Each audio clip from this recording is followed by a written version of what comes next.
If you missed it, Alex Pereira took to his Instagram account late yesterday and said basically that he's not going to be fighting at the White House. We read the message here. It says, looked like the White House is a no-go.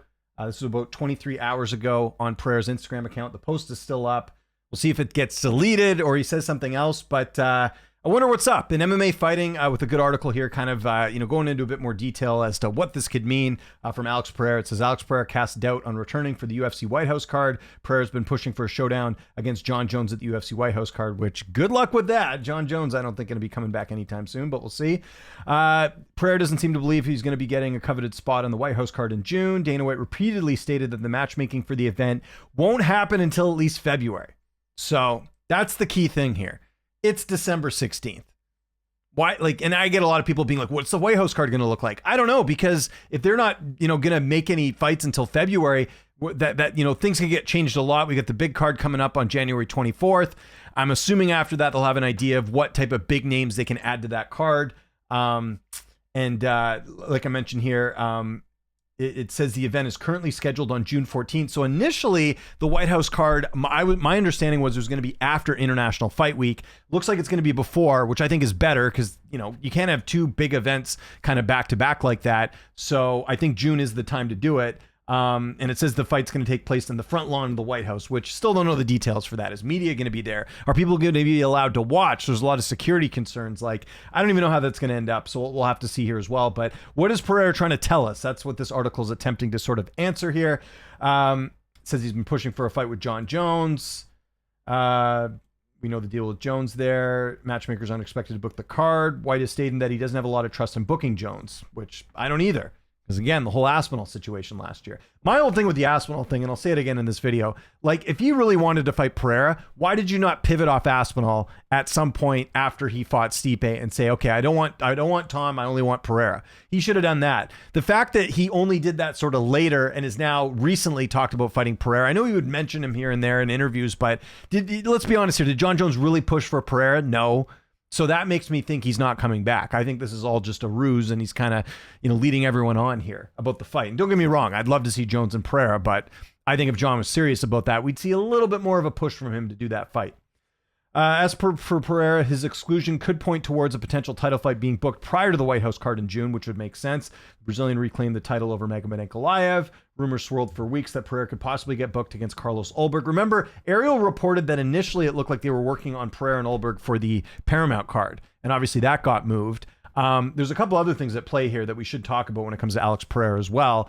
Is there going to be an interim title fight? Because there's some talk of, when is Tom Aspinall going to be able to return with his eye injury? Does the UFC get impatient? It seems like they're not too fond of Aspinall. Do they get impatient and want to do an interim title? And who would fight for that interim title? I mean, there's been talk about Pereira maybe moving up, although he just won the light heavyweight title. So I don't know. I think, the easy fight here for Pereira is the Carlos Ulberg fight. I know people aren't super amped about that fight just because it's sort of like next man up. It's not like a super intriguing matchup. It'll be a fun fight. It'll be interesting, but I don't think it's like an all-time fight that people are like dying to see here. But it does, again, Ariel makes that report about Ulberg and Pereira, kind of rumored for the Paramount card. It would make sense that they're going to need to use Pereira at some point. Because I've said this before, Alex Pereira is like the UFC's get out of jail free card. Like they use him all the time if they need to make a main event, right? They've done it several times, right? UFC 300. They did it with the UFC 303 card, right? Khalil Roundtree and Pereira, right? They needed a main event for Utah. We'll call up Alex Pereira. Let's do it. So they always kind of rely on him for big fights. And just looking at the calendar right now for the UFC, I mean, the first card, UFC 324, that is a, pretty good event overall. If you look at what they got, some of the names they've added, obviously they're going with Gaethje and Pimblett and Harrison and Nunes is sort of the big names. You got O'Malley on there too. But you're looking at the rest of the schedule here. They've already booked Holloway and Oliveira. They're starting to fill out these fight night cards too with Strickland and Hernandez and Moreno and Almabayev. At some point, they're going to need to go to that get out of jail free card with Pereira. And, as much as I've heard Donald Trump mention like, oh yeah, we're going to have like 8 title fights. I doubt that happens. They just don't have the roster to do it. They don't have the schedule that they're doing with how many events they're doing. It's just not possible to have an event with that many title fights. And if they did, then we're getting like very low quality cards beyond that because you can't stack cards like they used to. I know at UFC 300, they had, every main event and every card, but as a result of that at UFC 300, we had a number of cards after that weren't that great. Maybe they're willing to do that, but my gut feeling is if Pereira's saying this, and, again, we're hearing the rumblings about Olberg and Pereira, I think they are going to use Pereira at a time when the timing might not work out for the White House card. So this would all make sense. But if you are doing the White House card, you might want to keep Pereira open for that one. Like maybe you go with a lackluster, it's not pay-per-view obviously because, they're off pay-per-view, but they're big cards. It seems like now, like maybe you don't use Pereira for a main event and you save him for the White House card. Although saying that, does Pereira want to be a bit more active? I'm not sure. When was the Ankalaev fight? It was earlier. It was October, was it? October or September? I'm trying to remember when that fight was with Ankalaev. Yeah, it was October. So, I mean, it's December right now. Like, I don't think there's any rush to get him back in there, but like, I do wonder if you're trying to make the White House card a thing and you want it to be a big deal, you probably do need Pereira on that card. So if they are going with Olberg, that tells me there's probably not scrambling, but I think they're trying to space out their schedule a little bit by doing that. And then who knows what the White House card is going to look like? Like, is Connor going to fight on there? I don't know. Like, I get asked all the time, like, can you build a White House card? Like, I really can't, because I don't know. There's a lot of fights that are booked already. And a lot of it's going to depend on timing, like who's available, what fun fights could they put together. Remember, like UFC 300, they did like the BMF title fight with Holloway and Gaethje, which kind of came out of left field. I could see them doing a fight like that at the White House card because they just don't have the schedule does not allow them to make big fights like all at once on one card. Like even, we had a pretty good pay-per-view back in November at UFC 322.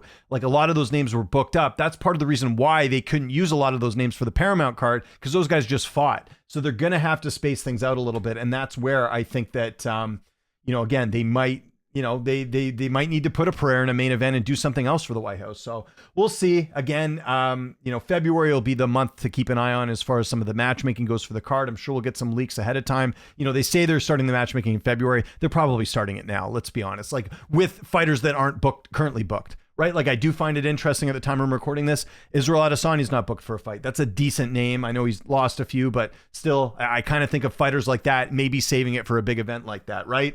There's other fighters too that aren't booked. So I just wonder if that's the UFC strategy right now, is maybe using some older names for that card and then putting like a Pereira elsewhere. Although like I said, like I think Pereira is sort of a name for them and they would want to put him there. So, I'll believe it when I see it. Timing's everything, right? Like you could have a situation where maybe the UFC doesn't have anyone for the White House card and they're like, okay, Pereira, we're going to call you up and we'll put you in a fight. So just because Alex Pereira is saying this doesn't mean much. We've seen time and time again fighters saying this fight's not happening or it's not going to be on this event and they end up happening. So my advice after reading this, because I've had a few people message me being like, what are your thoughts on this? Take it with a grain of salt. It could lead to the fact that they are using Pereira and Olberg for a different card, but I could also see them, running into trouble and maybe having to use Pereira for this card. So I wouldn't put too much stock into this. We'll see what the White House card. We'll also see if the White House card even happens. I mean, it's a pretty big endeavor that the UFC is trying to do. So we'll see how that all takes place. So your thoughts on Pereira's, post here? Do you think he fights on the White House card? Do you think they use him for a different event? Let me know what you think. Follow me on Twitter, TikTok, Instagram @Lynch on Sports. My name is James Lynch. Thanks so much for watching, and I'll see you next time.